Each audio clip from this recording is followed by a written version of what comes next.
Okay mga karanatics, ito na yung ating part 2, yung continuation ng kanina. Yung ginawa natin kanina, nag-install tayo ng VirtualBox at naglagay tayo ng OS sa VirtualBox. Ang gagawin natin ngayon mga karanatics, yung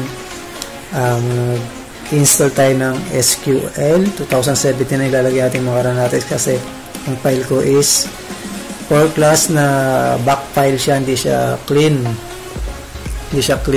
database. Mas maganda itong 2017 para walang error kapag mga ganun.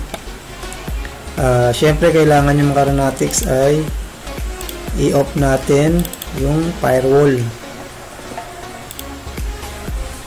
Ayan, yung firewall i-off muna natin. Pagkatapos mga karanatics, i-install nyo itong Java, nasa description na rin yan. Pero na-install ko na sa akin kaya hindi ko na siya i-install. Kailangan siya install, tsaka WinRAR, nakapag-install na rin ako ng WinRAR. Java at WinRAR, tandaan yung mga karanatics. Itong Java, ilalagay ko na sa description na. Itong SQL 2017, ilalagay ko sa description. Unahin natin itong server.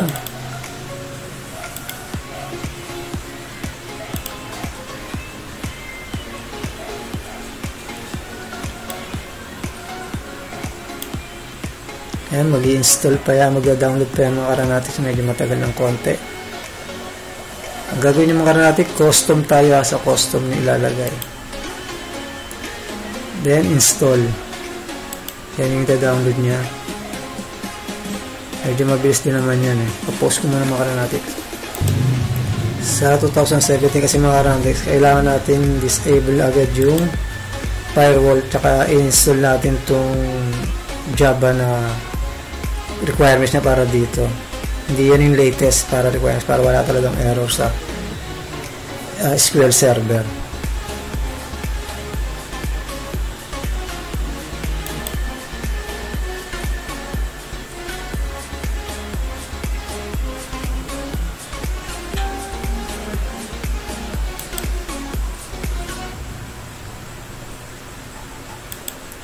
Okay, ang kiklik natin karang lagi yung unahan.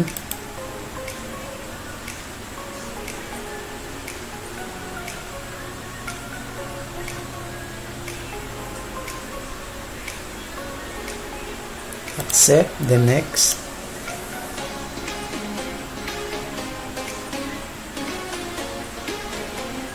Next ulit.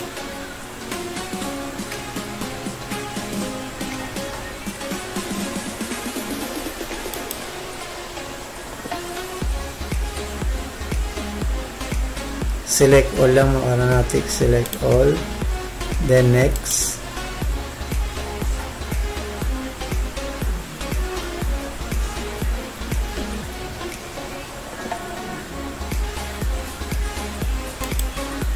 Next ulit.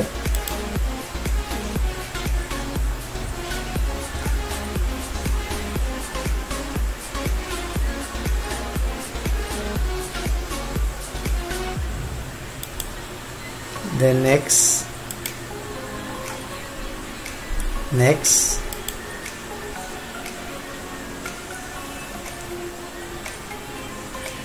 Sa part dito mga karanatics, check nyo yung mix mode SQL, then ilagay nyo yung password na gusto nyo ilagay. Kailangan parehas lang siya.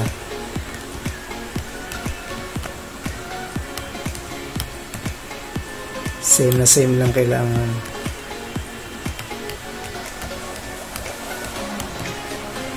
Then next, accept.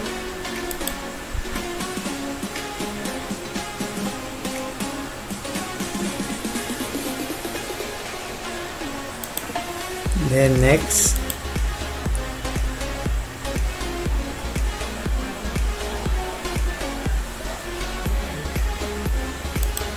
accept ulit mga karanatics. Tapos na accept. Next again. Kaya na lang natin matapos mga karanatics yung complete installation.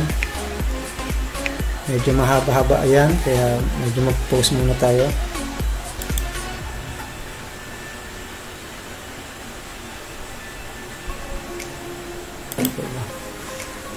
na.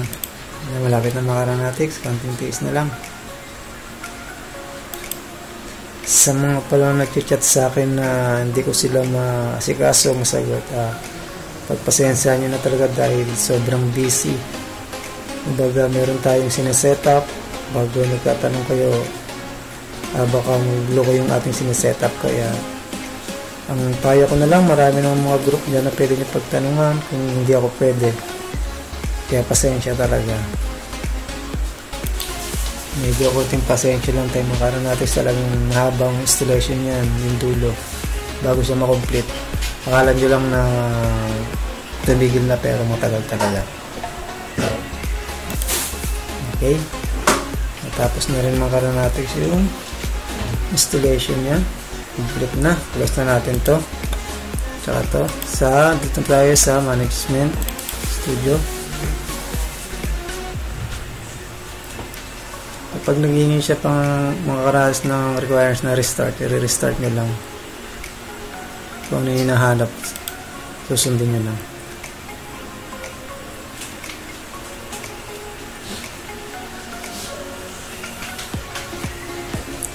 Install lang natin.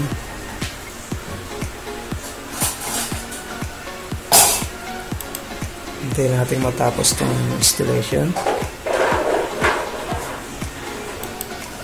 Okay, konti na lang. Dapat na matapos.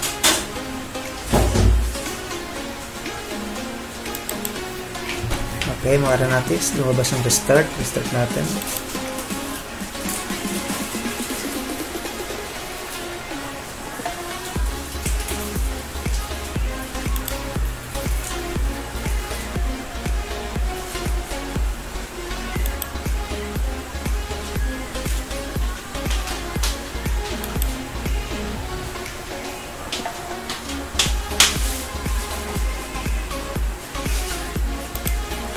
Okay, tapos na tayo sa SQL mga aeronautics.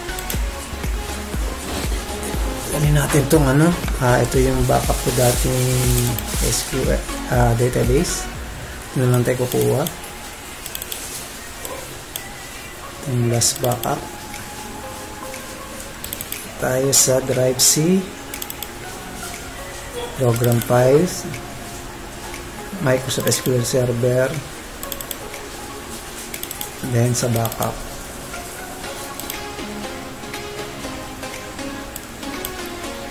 Lagyan natin itong 4 database.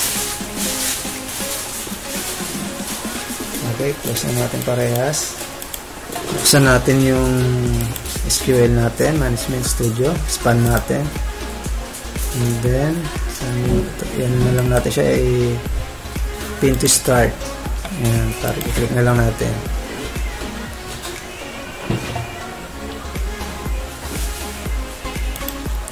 Okay, sa unang bukas niya ng aeronautics, lipat natin yung kanyang hub sa SQL Server Authentication. Lagay niyo yung SA, then yung password na kinrate nyo sa kanina.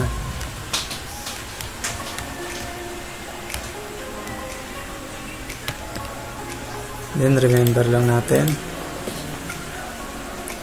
Katulad din ito pang mga nakaraang kong mga tutorial sa pag-setup ng server.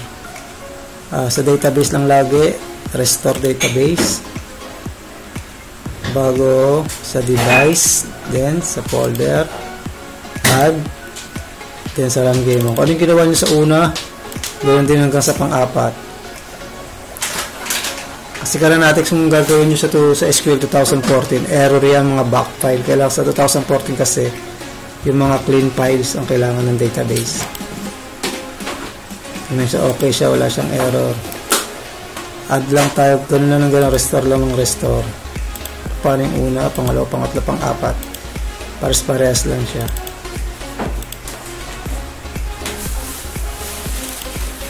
Okay, tapos na yung run log. Sa run shop naman tayo.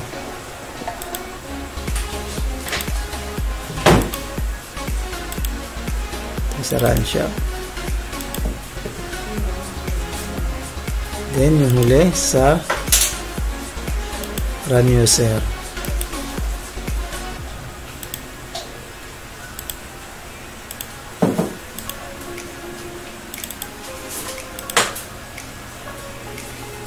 Ito nga pala mga karanatics yung file ko na EP7 for classic.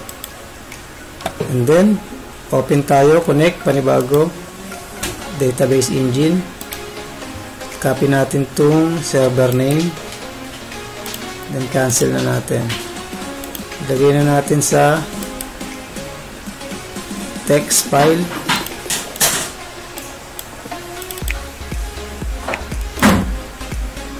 Ito na lang natin, paste natin dyan. Then yung password, ito yung password na ginawa ko. Yan, ilabas nyo na yan para pag ka-copy paste na lang nyo ng ka-copy paste. Punta tayo sa control panel, OBDC naman tayo, sa administrative tools.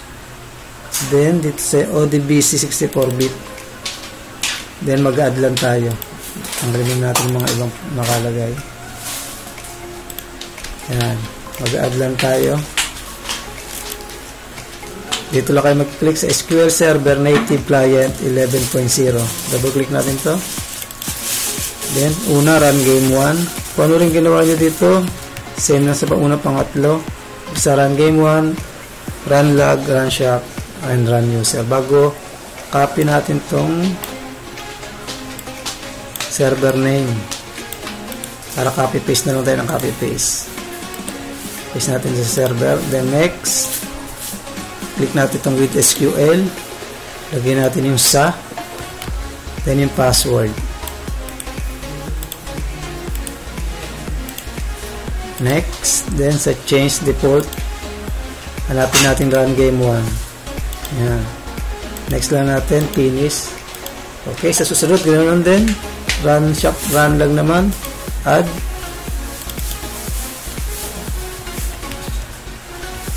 Run log. Bago paste natin itong server name.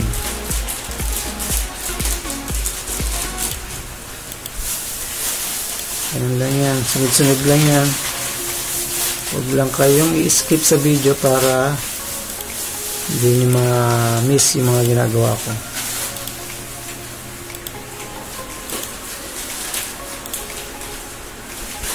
Yan, run log. Okay, ayan, dalawa na siya. Run game 1, run log, run shop naman tayo.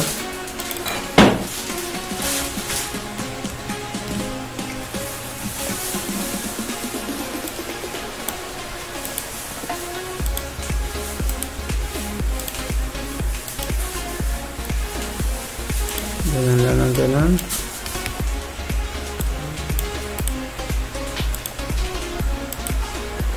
And paste. Run shop.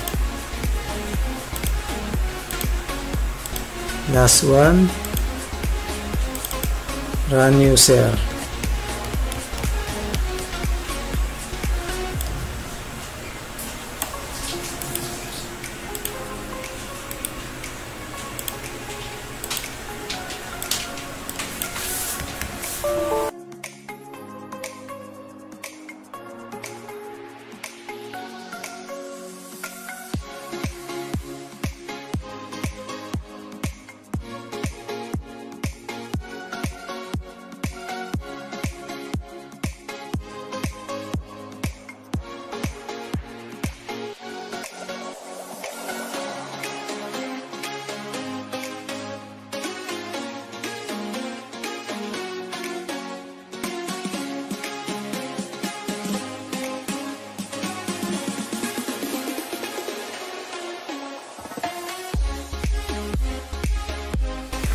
Okay, kasi yung mga natics na ano yung laptop.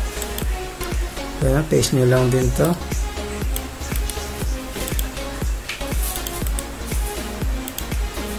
And next, hanapin natin yung run user.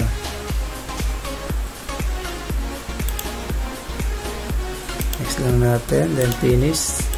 Tapos na tayo sa ODBC. Next, ang gagawin natin mga karanatics, kukunin natin yung IP address natin para maging offline. Kumunik siya dito sa ating desktop. Siyempre, pagitna natin yung Windows R. natin cmd, then lagyan natin ipconfig. Ito yung IP nya sa IP address natin. Yan yung kakopy natin. Copy natin, Ctrl C. Then lagyan natin dito, Ctrl B. Yan. Tsaka yung mamaya kiklik natin, close muna natin to. Punta tayo CFG. CFG naman ang ating babaguhin. Tayo sa CFG. Yan. Right click, done, edit. Ctrl H nyo lang mga karanatik. Yan. Tapos copy natin yung dati niyang IP.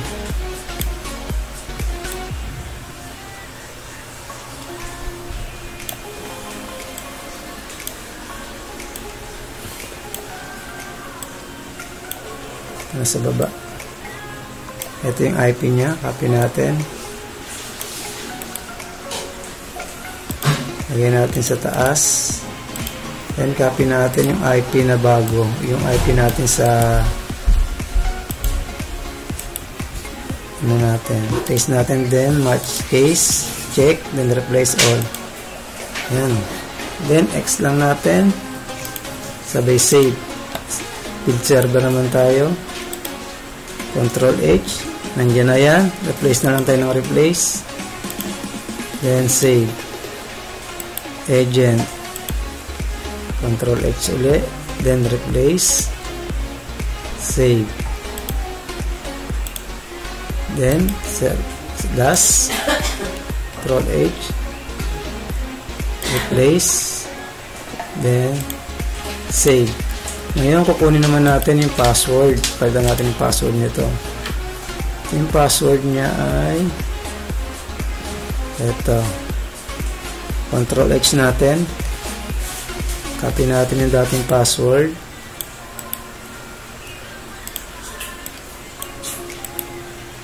Paste natin. Kunin natin yung bagong password.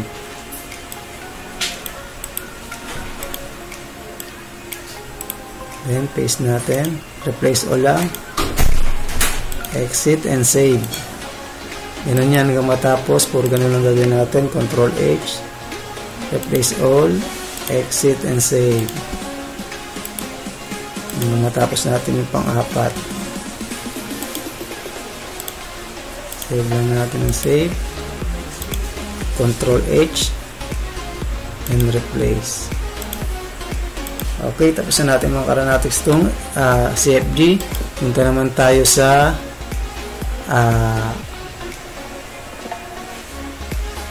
ito tayo sa text file.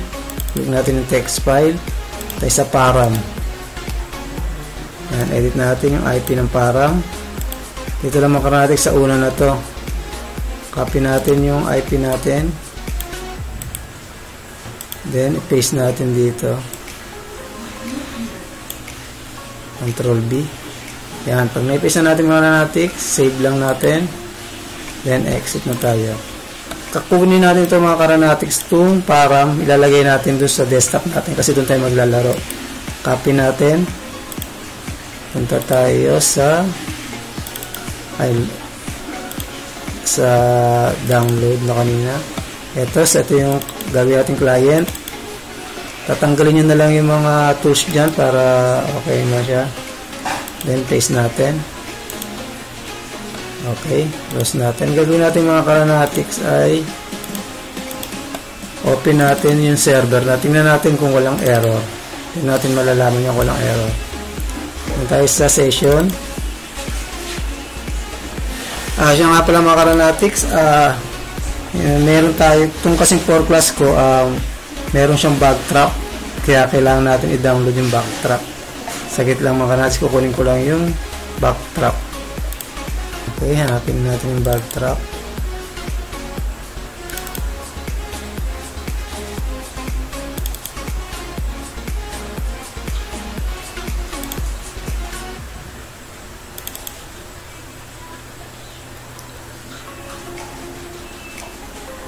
ito. Kunin lang natin yung backdrop dito. Ito yung auto-patch launcher ko eh. Kaso hindi na natin siya gagawin dito kasi kalimitan mas gagawa ng offline sa inyo. Alam ko wala kayong auto-patch launcher. Kaya bibigyan ko kayo ng tutorial paano makagawa ng launcher. Kunin natin backdrop. At click lang to. Mag-download lang kayo ng itong VCR Edis, yung Visual 2013.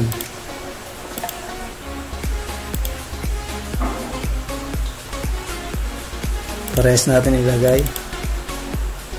Prepare lang natin. Tapos niyan, ito lang sa mga may nag-backtrap lang sa inyo na run, ayos na run. Ito sa akin kasing 4 class, nagkakaroon na ganyan. Bago to, compatibility natin siya, yung 3, yung 4. Compatibility natin siya sa Windows 7. Then, check natin itong run program as administrator, then apply. Okay. Lahat yung 4 na yan, ganun lang gagawin nyo.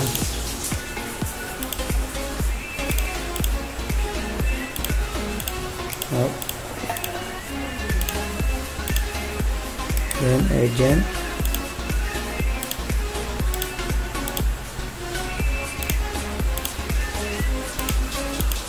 and last server.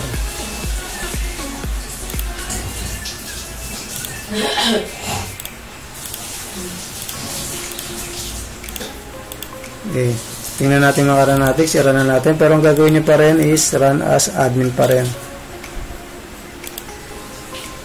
Start natin.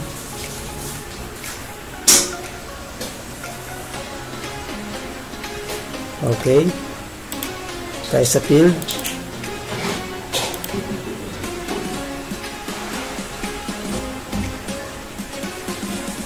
Start.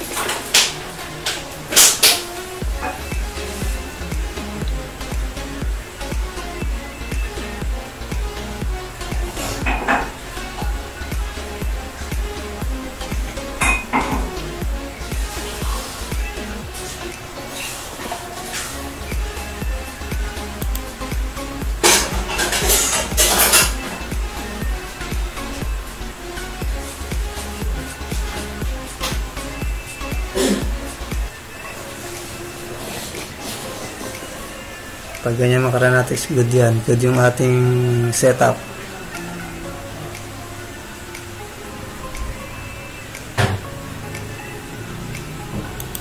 Okay, exit natin. Agent naman tayo. Start natin.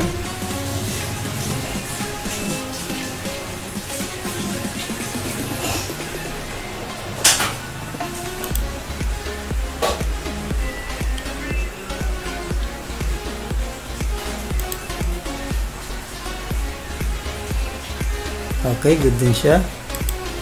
Tayo sa login. Medyo ganda talaga mga Ranatics. Medyo may konting delay sa VirtualBox kasi hindi natin na-pull yung magandang RAM tsaka yung ano niya. Okay na? Nag-run na yung server natin. Punta na tayo dito mga Ranatics sa ating desktop or sa laptop natin. Buksan ko yung file. Saan ko nilagay ko siya sa download. Ito mga Ranatics, hindi to, sorry.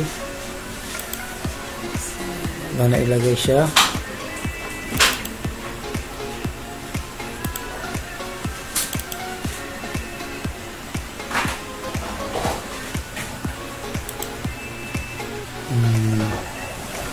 Ito pa. Ito na nga pala mga Ranatics. Ito ang gagawin natin dito ay yung launcher niya. Ituturo ko sa inyo. Gagawin sa launcher mga Ranatics. Itong game.exe. Kita nyo itong game. Gawin natin siyang launcher. Itong game.exe. Right click nyo siya. bago create shortcut. Ayan. Yan gagawin natin siyang launcher. Then properties natin. Itong naka-highlight na blue na to, click natin, isagad natin yung arrow key natin sa keyboard, sagad. Pagka nakasagad na dyan, space, then type natin yung app underscore run, R-U-N, run. Pag nailagay na natin yan mga ratics, apply natin, then okay. Try natin kung magbubukas siya.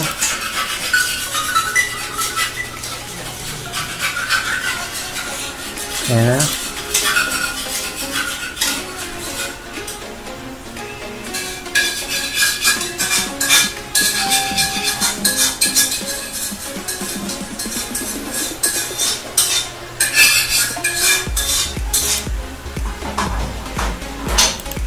Meron na kayong offline. Kung gusto nyo naman i-online, mag-hamachi kayo. Kung wala ka pang PPS, hamachi naman ang gamitin nyo. May mga tutorial din ako dyan. Ano na? Ang purpose ng ating VirtualBox para makapaglaro kayo sa isang laptop o sa isang PC. Nasa VirtualBox ang ating server, nasa desktop ng ating client. Pinakamaganda siguro nasa 8 gig yung RAM nyo. Tsaka naka SSD kayo para mas maganda. Bago quad-core o kahit mga i3, pwede na rin basta 8 GB RAM. Okay. Medyo hinaan natin yung sounds. Ayan. Register tayo. Ang tatama yung register natin.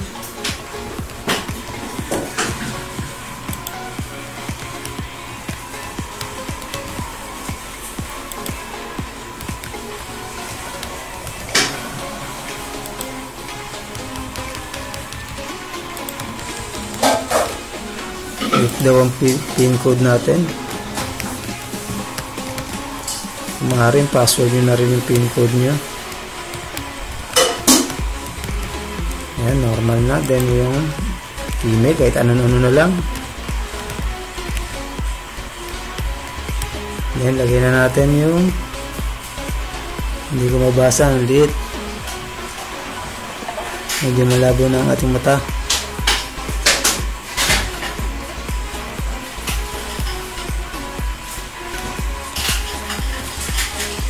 Then okay natin.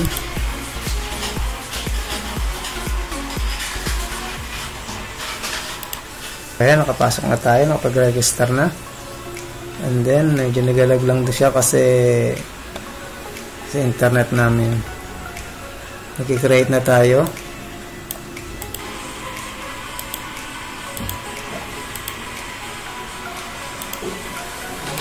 Create tayo.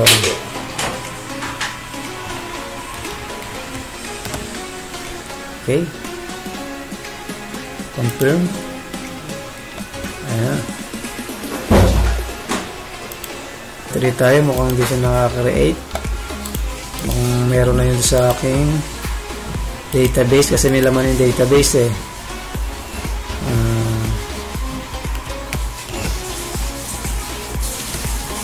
Ayan. Ganyan na lang. Naka-create na pala tayo ng Kananatics. Naglalag lang. Naka-create na pala. Nagalag lang kasi sa internet. Ayan na, nakapasok na.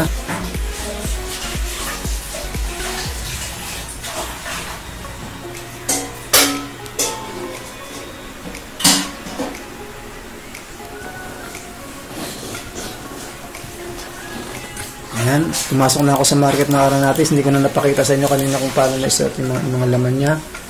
Ito yung mga previous niya. Yan yung costume kasama yung sa free pag nag-create ng account. Hindi ko kasi na record yung pagkuha ng ano. Ayan. PDB exchange. Ano to? 210.162 mga Kananatics. Okay, yun lang. Sa nag-request sa akin na si tingnan ulit natin. Si Sir Roldan Nissan, sir, pagawa naman ng offline run private. Ito na, nagawa na natin, sir. Dalawang video to. Yung isa, yung how to install VirtualBox and install OS Windows 10. Itong pangalawa naman, yung setup natin sa 2017 SQL. Kaya mga Aeronautics, lagi nyo supportan ang ating YouTube channel. Maabot na natin yung 1K subscribe tsaka yung 4K hours para maibigay na natin. Ito, in-game reg na to. Ito yung pamimigay natin sa inyo. In-game reg na siya. Tsaka item mall. Ito na rin item mall niya. Yan, nagalag lang. Nandun yung item mall. Meron siyang rings na pan-donate nyo. Okay, maraming salamat.